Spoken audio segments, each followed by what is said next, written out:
হাসপাতালে চিকিৎসাধীন খালেদা জিয়ার অবস্থা এখনো সংকটাপন্ন। তাকে নিবিড় পর্যবেক্ষণে রাখা হয়েছে। তবে খালেদা জিয়াকে উন্নত চিকিৎসার জন্য বিদেশে নেওয়া হতে পারে এবং বিদেশে নেওয়ার জন্য যে প্রস্তুতিগুলো রয়েছে, এয়ার অ্যাম্বুলেন্স থেকে শুরু করে সব ধরনের প্রস্তুতি সম্পূর্ণ হয়েছে বলে জানতে পেরেছি আমরা। এই মুহূর্তে খালেদা জিয়ার শারীরিক অবস্থার সর্বশেষ কী অবস্থা রয়েছে সেটি জানবো এবং তাকে বিদেশে নেওয়ার ব্যাপারে কি আলোচনা হচ্ছে সেটিও জানবো। দর্শক, তার আগে সবাইকে স্বাগত জানাচ্ছি বাংলা নিউজ লাইভ থেকে। সঙ্গে রয়েছে আমি মৌসুমী সুলতানা। আমার সঙ্গে আলোচনায় যুক্ত হচ্ছেন সহকর্মী জাকারিয়া ইবনে ইউসুফ। জাকারিয়া, আপনাকে স্বাগত জানাচ্ছি। আমরা রয়েছি এভার কেয়ারের সামনে। জাকারিয়া, আমরা কিছুক্ষণ আগেই শুনতে পেলাম যে বিএনপির প্রেস ব্রিফিং থেকে বলা হয়েছে খালেদা জিয়াকে বিদেশে নেওয়া হতে পারে। এ বিষয়ে কি সর্বশেষ তথ্য রয়েছে আপনার কাছে?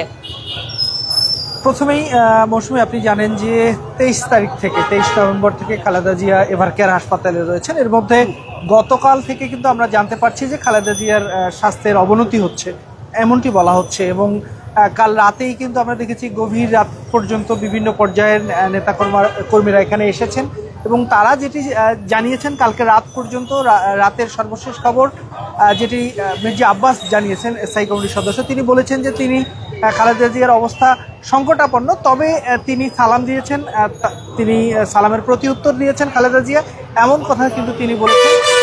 তবে কালকে রাত থেকে এখন পর্যন্ত কিন্তু ডাক্তারদের আনুষ্ঠানিক কোনো ঘোষণা আসেনি। তবে মির্জা ফখরুল খালেদা জিয়া চিকিৎসার জন্য যে মেডিকেল বোর্ড গঠন করা হয়েছে, সেই মেডিকেল বোর্ডের বরাত দিয়ে বলেছেন যে খালেদা জিয়ার অবস্থা এখনও অপরিবর্তিত, অর্থাৎ যে সংকটাপন্ন বলা হচ্ছিল, খালেদা জিয়ার স্বাস্থ্যের অবস্থা এখনও সংকটাপন্ন। এবং আপনি যেটি বললেন যে এয়ার অ্যাম্বুলেন্সের জন্য, মির্জা ফখরুল যেটিকে আজকে বিকেল 5:30 নাগাদ প্রেস ব্রিফিং করেছে বিএনপির পক্ষ থেকে, তখন তিনি বলেছেন যে খালেদা জিয়ারকে বিদেশ নিয়ে যাওয়ার জন্য এয়ার অ্যাম্বুলেন্স প্রস্তুত রয়েছে এবং পাশাপাশি আমরা যেটা জেনেছি যে দুটি হাসপাতালে, লন্ডন এবং সিঙ্গাপুরের দুটি হাসপাতালের সঙ্গে কথা হচ্ছে। এছাড়াও এর আগে জানেন যে সর্বশেষ 5 আগস্টের পর যখন খালেদা জিয়া দেশের বাইরে গিয়েছিলেন, জানুয়ারিতে যখন গিয়েছিলেন, তখন যেই ডাক্তাররা খালেদা জিয়ার চিকিৎসা করেছিলেন তাদের সঙ্গেও আলাপ আলোচনা চলছে, বাইরে থেকে ডাক্তার আসবেন এখানে চিকিৎসা করতে, এমন কথাও শোনা যাচ্ছে। তবে মির্জা ফখরুল যেই কথাটি বলেছেন যে খালেদা জিয়ার অবস্থা আসলে বিদেশ তাকে নিয়ে যাওয়ার মতো নয়, অবস্থার উন্নতি হলে, অর্থাৎ হাসপাতাল কর্তৃপক্ষ বা যে মেডিকেল বোর্ড গঠন করা হয়েছে তারা যদি গ্রিন সিগন্যাল দেয় তবেই এয়ার অ্যাম্বুলেন্সে করে তাকে দেশের বাইরে নেওয়া হতে পারে। ইতোমধ্যেই খালেদা জিয়ার যে ভিসা সহ অন্যান্য হাসপাতালের যে আনুষঙ্গিক বিষয় থাকে, যে একজন মানুষকে যখন আপনি চিকিৎসার জন্য বাইরে নিয়ে যাবেন, সেই ধরনের কার্যকলাপগুলো কিন্তু সম্পন্ন করা হয়েছে। অর্থাৎ গ্রিন সিগন্যাল পেলেই, অর্থাৎ খালেদা জিয়ার অবস্থা কিছুটা উন্নতি হলে, একটু স্টেবল হলে, তবেই খালেদা জিয়াকে উন্নত চিকিৎসার জন্য দেশের বাইরে নেওয়া হতে পারে। হ্যাঁ জাকারিয়া, আমরা সেটি শুনছিলাম যে এয়ার অ্যাম্বুলেন্স যেটি রেডি করা হচ্ছে সেখানে সব ধরনের সুযোগ সুবিধা সম্বলিত একটি এয়ার অ্যাম্বুলেন্স প্রস্তুত রাখা হয়েছে। জাকারিয়া, আমরা দেখছি যে এখানে প্রচুর নেতাকর্মীর ভিড়। আমরা দেখছি সকাল থেকেই নেতাকর্মীরা আসছেন, জড়ো হচ্ছেন, তারা প্রবল উৎকণ্ঠায় রয়েছেন। দলীয় নেতাকর্মীদের প্রতি নির্দেশ দিয়েছেন মির্জা ফখরুল যে তারা যেন এখানে ভিড় না করেন। তারপর আমরা দেখছি তারা ভিড় করছেন, এটি কেন হচ্ছে আসলে? দেখুন, খালেদা জিয়া যে শুধু বিএনপির নেত্রী সেটি নয়, তিনি আপামর এদেশের মানুষের নেত্রী। খালেদা জিয়াকে বলা হয় তার যে আপোষহীন মনোভাবের কারণে তাকে বলা হয় আপোষহীন নেত্রী। এবং খালেদা জিয়াকে কিন্তু সবাই ভালোবাসেন, দল মতের ঊর্ধ্বে। আপনি দেখেছেন যে ইতোমধ্যেই জামায়াতে ইসলামী, এনসিপি সহ বিভিন্ন বাম দল, যত রাজনৈতিক দলগুলো রয়েছে, গণ অধিকার পরিষদ, ইভেন উপদেষ্টা থেকে শুরু করে সবাই, অর্থাৎ এদেশের মানুষের নেতৃত্বে সবাই কিন্তু খালেদা জিয়ার আরোগ্য কামনা করেছেন এবং তার যে দেশের গণতন্ত্র, সার্বভৌমত্ব এবং দেশের পক্ষে যে আপোষহীন অবস্থান, এই অবস্থানের কারণে কিন্তু খালেদা জিয়াকে সবাই সম্মান জানিয়েছেন এবং সবাই বলছেন, একটি মেসেজই দিচ্ছেন সবসময়, তাদের যে খুদে বার্তা বলেন বা প্রেসের সামনে যে কথাগুলো বলছেন, তারা একটি বার্তাই দিচ্ছেন যে এই দেশের গণতন্ত্রের স্বার্থে, এই দেশের প্রয়োজনে খালেদা জিয়াকে প্রয়োজন। বিশেষ করে 5 আগস্টের পর যে এখন পর্যন্ত একটা নির্বাচিত সরকার কিন্তু ক্ষমতায় আসেনি, অর্থাৎ দেশের রাজনৈতিক স্থিতিশীলতা আসা পর্যন্ত খালেদা জিয়ার মতো একজন অভিভাবকের কিন্তু দেশের রাজনৈতিক অঙ্গনে প্রয়োজন রয়েছে। স্বভাবগতভাবেই এদেশের মানুষের আসলে হৃদয়ের মণিকোঠায় রয়েছেন খালেদা জিয়া। সেই জায়গা থেকেই বিএনপির পক্ষ থেকে বারবার নিষেধ করা হচ্ছে যে নেতাকর্মীদের না আসতে, তারপরও নেতাকর্মীরা তাদের প্রিয় নেত্রীর একটু খবর জানতে সামনাসামনি কি হচ্ছে এটা জানতে কিন্তু এখানে ভিড় করছেন। তবে বিএনপির পক্ষ থেকে এবং মির্জা ফখরুলও বলেছেন যে আসলে এই মুহূর্তে খালেদা জিয়ার জন্য করার তেমন কিছুই নেই, আসলে তার জন্য দোয়া প্রয়োজন। সৃষ্টিকর্তার কাছে সবাইকে নিজ নিজ ব্যবস্থাপনায় বাড়িতে কিংবা নিজেদের মতো করে দোয়া চাইতে বলেছেন। তারপরও এখানে উৎসুক মানুষ এবং তার যে পছন্দের যারা রয়েছেন নেতাকর্মীরা, তারা কিন্তু এখানে ভিড় করছেন। হ্যাঁ, একদমই তাই। আপনি যেটি বলছিলেন যে খালেদা জিয়াকে সবাই সম্মান জানাচ্ছেন এবং তার প্রতি ভালোবাসা, গভীর ভালোবাসা থেকে কিন্তু এই জায়গায় সবাই ভিড় করছেন। আসলে খালেদা জিয়ার এই যে এত জনপ্রিয় হয়ে ওঠা, একই সঙ্গে একজন সাধারণ গৃহবধূ থেকে একজন আপসীন নেত্রী হয়ে ওঠা, গণতন্ত্রের নেত্রী হয়ে ওঠা, এটির আসলে মূল কারণটা কি? কেন দলমত নির্বিশেষে সবার কাছে খালেদা জিয়া এতটা গ্রহণযোগ্য, এতটা সম্মানের?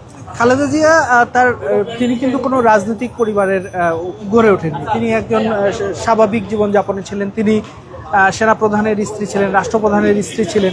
সেই জায়গা থেকে তিনি একটি রাজনৈতিক দলের এই মুহূর্তের প্রধান কেন্দ্রবিন্দু। বিগত 30-50 বছর ধরে তিনি কিন্তু এই একটি রাজনৈতিক দলের কেন্দ্রীয় চরিত্রে আছেন।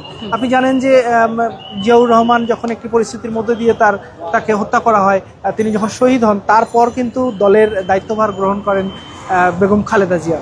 এবং তারপর থেকে কিন্তু নানা চড়াই উতরাই, শুরুতেই তার শুরুর জার্নিটা কিন্তু এত সহজ ছিল না। সেই সময় স্বৈরাচার এরশাদ ক্ষমতায় ছিলেন, তাকে নানাভাবে নিগৃহীত করা হয়েছে এবং গণতন্ত্রকে কুক্ষিগত করে রাখা হয়েছে। স্বৈরশাসনতন্ত্র তিনি কায়েম করার চেষ্টা করেছিলেন। সেই সময় কিন্তু এই যে স্বৈরাচার বিরোধী আন্দোলন করেছিলেন খালেদা জিয়া 90 সালে। এরপরে কিন্তু একটি নির্বাচন হয় এবং সেই নির্বাচনে তিনি প্রধানমন্ত্রী হন। এরপরে বিরোধী দল আবার তিনি প্রধানমন্ত্রী হন। এভাবে করে কিন্তু 2008-এর পর যখন আরেকটি পাতানো নির্বাচনে বিএনপি ক্ষমতা থেকে দূরে যায়, তারপরে কিন্তু ধীরে ধীরে দেশের বিচার ব্যবস্থা, আইন ব্যবস্থার, ভোট, গণতন্ত্র সবকিছুকে কিন্তু হত্যা করা হয়েছে। আপনি যদি দেখেন যে 14 সালের একটি নির্বাচন আমরা দেখেছি, যেখানে 151 জন বিনা ভোটে নির্বাচিত হয়েছেন। এরপরে 18 সালে বলা হয় যে দিনের ভোট রাতে হয়েছে। এরপর 24 সালের নির্বাচনকে বলা হয় আমি এবং ডামির নির্বাচন। এই যে গণতন্ত্রকে দূরে রাখা, তাকে কিন্তু নানাভাবে কিন্তু খালেদা জিয়াকে প্রলুব্ধ করা হয়েছিল। তাকে কয়েকটি আসনের কখনো নিশ্চয়তা দেওয়া হয়েছে, কখনো তাকে বিদেশে পাঠিয়ে দেওয়ার কথা বলা হয়েছে।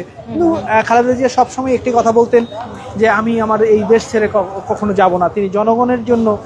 এবং আরেকটি জিনিস হচ্ছে যে ভারতীয় আধিপত্যবাদের বিরুদ্ধে কিন্তু তিনি বলিষ্ঠ কণ্ঠস্বর। সবসময় তিনি বলেছেন যে আমরা বন্ধু চাই, কিন্তু বন্ধুর বেশে প্রভু চাই না। এই যে খালেদা জিয়ার কিছু কথা, এই কথাগুলো কিন্তু সাধারণ মানুষের হৃদয়কে টাচ করে গেছে, যেটা রাজনীতির ঊর্ধ্বে গিয়ে একজন দেশনেত্রী, ওনাকে বলা হয় দেশনেত্রী। দেশের জন্য তার যে আকুতি, দেশের জন্য যে তার নিবেদন, সেটির কারণেই কিন্তু তাকে দেশনেত্রী বলা হয়। তো সবকিছু মিলিয়ে এই যে আপোষহীন মনোভাব, কখনোই দেশের স্বার্থে তিনি বিন্দুমাত্র ছাড় দেননি, দেশের প্রশ্নে সবসময় আপোষহীন থেকেছে। এই সব বিষয়গুলো কিন্তু মানুষকে আকৃষ্ট করেছে। এবং আপনি দেখেন যে তাকে যখন তার সেনাকুঞ্জের বাসা থেকে যখন বের করে দেওয়া হয়, তিনি যে কাঁদছিলেন। এরপরে আবার তিনি তার ছোট ছেলেকে হারিয়েছেন, তখন তিনি তার রাজনৈতিক কার্যালয়ে বন্দী ছিলেন। এই যে কিভাবে তারেক রহমানকে এক পর্যায়ে কিভাবে নির্যাতন করে দেশের বাইরে পাঠিয়ে দেওয়া হয়, আর ফিরতে দেওয়া হচ্ছিল না, এত কিছুর পরেও কিন্তু তিনি ভেঙে যাননি। তিনি বিধবা নারী ছিলেন, তিনি সন্তান হারিয়েছেন, কিন্তু তারপরও কিন্তু তিনি আপোষ করেননি। দেশের প্রশ্নে তিনি সবসময় অটল থেকেছেন।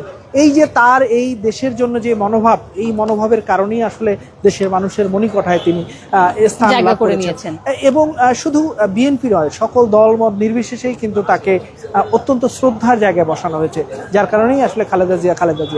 একদমই তাই জাকারিয়া, আমরা সেটি কিন্তু দেখছি যে দলমত নির্বিশেষে প্রত্যেকটা মানুষ খালেদা জিয়ার জন্য দোয়া করছেন। এবং এখানে যে সব ধরনের মানুষ আমি দেখেছি যে তারা এখানে এসেছেন শুধুমাত্র একটু খবর নেওয়ার জন্য খালেদা জিয়া কেমন আছেন। এই প্রসঙ্গে কিন্তু একটু বলতে পারি জাকারিয়া যে আজকে ইসলামী বক্তা ডক্টর মিজানুর রহমান আজহারি, তিনি কিন্তু একটা চমৎকার কথা বলেছেন খালেদা জিয়া প্রসঙ্গে। তিনি বলেছেন যে খালেদা জিয়ার দেশপ্রেম এবং তার অতুলনীয় ব্যক্তিত্ব খালেদা জিয়াকে আজকের এই অবস্থানে নিয়ে এসেছে। এটা একদমই ইসলামের প্রতিও তার একটা গভীর অনুরাগ রয়েছে। আপনি জানেন যে শাপলা চত্বরে যখন এক ধরনের ঘটনা ঘটে, হত্যাযজ্ঞ যখন করার প্রস্তুতি নিচ্ছিল, তখন কিন্তু তিনি ঢাকাবাসীকে নেমে আসার আহ্বান জানিয়েছিলেন। বিভিন্ন সময় যখন জুডিশিয়াল কিলিংগুলো হচ্ছিল তখনও কিন্তু খালেদা জিয়ার কণ্ঠ ছিল উচ্চকিত, তিনি কিন্তু প্রতিবাদ করেছেন এবং সব সময় তিনি ইসলামের প্রতিও একটা সফট দৃষ্টিভঙ্গি ছিল। পাশাপাশি তিনি কিন্তু যে মডারেট রাজনীতি সেটার প্রতিও কিন্তু তার গভীর অনুরাগ এবং তার কি বলে এটা তার অভিব্যক্তিটা সেই ধরনেরই, যার কারণেই আসলে খালেদা জিয়াকে সবাই পছন্দ করে। সর্বোপরি তার দেশপ্রেম তার সবচেয়ে বড় শক্তি ছিল। খালেদা জিয়ার দেশপ্রেম, বাংলাদেশকে তিনি ভালোবাসতেন এবং তিনি দেখেন এত অত্যাচার নির্যাতনের পরেও কিন্তু তিনি বাংলাদেশ ছেড়ে যাননি, বাংলাদেশে আছেন। এই প্রসঙ্গে কিন্তু তারেক জিয়ার কথা বলা যায়। তারেক রহমানকেও কিন্তু ১১ পরে নানা রকম নির্যাতন চালানো হয়েছে, কারাবাস করা হয়েছে, নির্বাসনে দেওয়া হয়েছে এবং মাইনাস ফর্মুলাতেও তাকে পাঠানো হয়েছে। মানে রাজনীতি থেকে তাকে বাদ দেওয়ার একটা রাষ্ট্রীয় ষড়যন্ত্র করা হয়েছিল সেই সময়, বিগত সময়গুলোতে আমরা দেখেছি। তো সেই তারেক রহমানও কিন্তু আজকে এক বিএনপির এক অনন্য নেতা এবং একটা শীর্ষ নেতৃত্বে পরিণত হয়েছে। এটি কিভাবে সম্ভব হলো? দেখুন, তারেক রহমান যখন বিএনপির রাজনীতি, উনি যখন ছাত্র রাজনীতি থেকে বিএনপির রাজনীতি, তখন কিন্তু উনি পথে পথে গিয়েছেন। দেশের প্রায় ৬৪টি জেলায় বলা যায় যে প্রায় সবগুলো জেলাতেই কিন্তু তিনি গিয়েছেন তার বাবার মতো। বিএনপির যারা সিনিয়র নেতৃত্ব রয়েছেন কিংবা যারা সিনিয়র সিটিজেন রয়েছেন তারা বলতেন যে জিয়াউর রহমান শুধু হাঁটতেন, তিনি প্রচুর মানুষের সাথে মিশতেন। তো তারেক রহমানের মধ্যেও এই জিনিসটা রয়েছেন। তিনি কিন্তু দেশের বাইরে থেকে আমরা কি দেখি, সবসময় দেখি যে একটা চেয়ারে বসে তিনি আছেন, ওই চেয়ারে বসে সেই তার পিসিতে বসে তিনি সবার সাথে কথা বলছেন, মিটিং করছেন। এই যে বাইরে থেকেও যে দলকে পরিচালনার একটি দক্ষতা, এটি কিন্তু তাকে অনন্য জায়গায় নিয়ে গেছে। এবং আপনি দেখবেন যে জুলাইয়ের সময়, অর্থাৎ এই যে ২৪-এর যে জুলাই বিপ্লব হলো, সে সময় কিন্তু সারাক্ষণ তিনি ছাত্র নেতাদের সাথে যোগাযোগ রাখতেন। কখনো পরামর্শ কিংবা লোকবল দিয়ে ছাত্র জনতার সাথে কিন্তু বিএনপি শুরু থেকেই কিন্তু মাঠে কাজ করেছে। এই যে তার সিদ্ধান্ত এবং তার দূরদর্শিতা, এগুলোই আসলে তাকে অনন্য করেছে।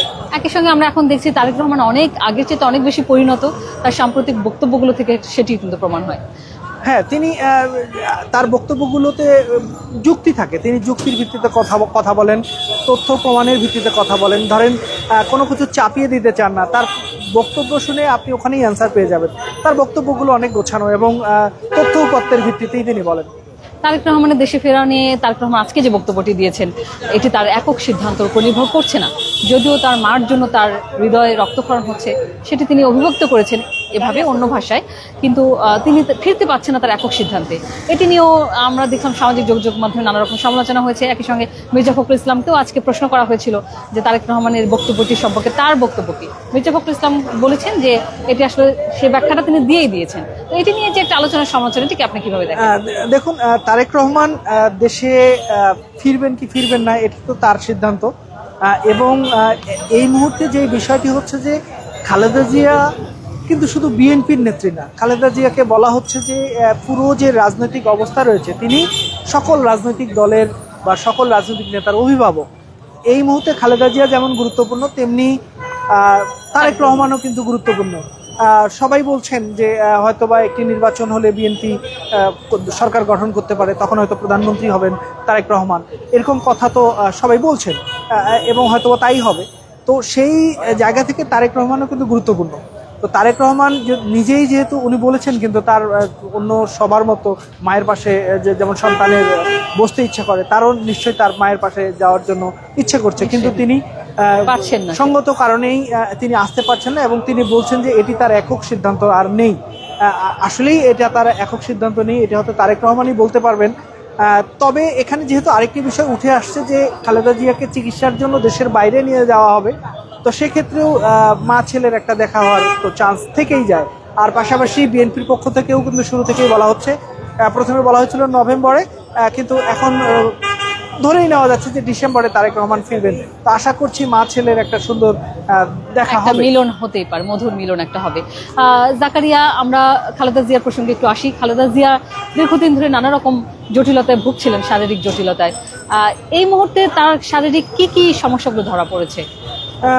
তার ফুসফুস এবং হৃদযন্ত্রের সমস্যা ছিল। সর্বশেষ তিনি নিউমোনিয়াতেও আক্রান্ত হয়েছেন, এমন খবরটি আসলে ডাক্তারের কাছ থেকে জানা গেছে। এছাড়াও তার অনেক সমস্যা রয়েছে, ধরেন অনেক ডায়াবেটিস রয়েছিল, ডায়াবেটিস রয়েছে, কিডনির বয়স সমস্যা। হলে কি ধরনের কিছু তো সমস্যা চলে আসে, সেগুলোও রয়েছে। সবকিছু মিলিয়ে দীর্ঘদিন তাকে কারাভোগ করতে হয়েছে আওয়ামী লীগ সরকারের আমলে, এবং সেই বকশীবাজারের একটি স্যাঁতস্যাঁতে একটি রুমে তাকে রাখা হয়েছিল, নির্জন কক্ষে। এই নানাভাবে কিন্তু তিনি আসলে নিগৃহীত হয়েছেন, এগুলোর ইফেক্ট করতে পারে। সবকিছু মিলিয়ে আসলে বলা যায় যে ভালোই অসুস্থ খালেদা জিয়া। এখন যেহেতু খালেদা জিয়া এখনো সংকটপূর্ণ অবস্থায় রয়েছেন, চিকিৎসকরা সেটি বলছে। এভার কেয়ার থেকে চিকিৎসক যে বোর্ডটি রয়েছে সেখান থেকে কোনো প্রকার ব্রিফিং এর কথা রয়েছে কিনা? এখন পর্যন্ত কালকে বিকেল থেকে যখন শোনা যাচ্ছিল যে খালেদা জিয়ার অবস্থা অত্যন্ত সংকটাপন্ন, আমরা গণমাধ্যম কর্মীরা উদ্বেগ ছিলাম, আমরাও আসলে কোনোভাবেই জানতে পারছিলাম না। তবে আজকে শুনলাম আজকে রাতে একটা ব্রিফিং হতে পারে, ঠিক কখন হতে পারে এটি বলা হয়নি, তবে শোনা যাচ্ছে। তবে যতক্ষণ না পর্যন্ত আসলে ডাক্তারের পক্ষ থেকে ব্রিফিং করা হচ্ছে ততক্ষণ পর্যন্ত এরকম তো অনেক খবরই শোনা যায়। তবে একটা সম্ভাবনা রয়েছে আজকে রাতে কথা বলার। ব্রিফিং থেকে নিশ্চয়ই আমরা জানতে পারবো যে যেহেতু এয়ার অ্যাম্বুলেন্স রেডি রয়েছে, প্রস্তুত রয়েছে, খালেদা জিয়ার শারীরিক অবস্থা কিছুটা উন্নতি হলে যদি তিনি বিদেশ ভ্রমণ করার মতো মানে ওই পর্যায়ে থাকেন তার শারীরিক অবস্থা, তাহলে হয়তো বা তাকে আজকেই বিদেশে নেওয়া যেতে পারে, হতে পারে, এরকমটি শুনছি। জি। জাকারিয়া, আপনাকে অসংখ্য ধন্যবাদ জানাচ্ছি। আমরা নিশ্চয়ই এখানে থাকবো, আমাদের বাংলা নিউজের কয়েকটি টিম রয়েছে এখানে, আমরা নিশ্চয়ই আবার আপডেট আপনার কাছে জানতে পারবো। আপনাকে অসংখ্য ধন্যবাদ বাংলা নিউজের পক্ষ থেকে। ধন্যবাদ মৌসুমী। দর্শক যারা দেখছেন আপনাদেরকেও ধন্যবাদ জানাচ্ছি। আমরা রয়েছি এভারকেয়ার হাসপাতালের সামনে এবং খালেদা জিয়ার শারীরিক অবস্থার সার্বক্ষণিক খোঁজ খবর আমরা এখান থেকে খবর সংগ্রহ করছি। আবারও যদি আপডেট কোনো খবর আমরা পাই এবং চিকিৎসকরা যদি কোনো প্রেস ব্রিফিং করেন, সাথে সাথে আমরা আপনাদেরকে লাইভে জানিয়ে দেবো। আপনারা সবাই ভালো থাকবেন, সুস্থ থাকবেন এবং অবশ্যই বাংলা নিউজের সাথে থাকবেন সব ধরনের আপডেট খবর পেতে।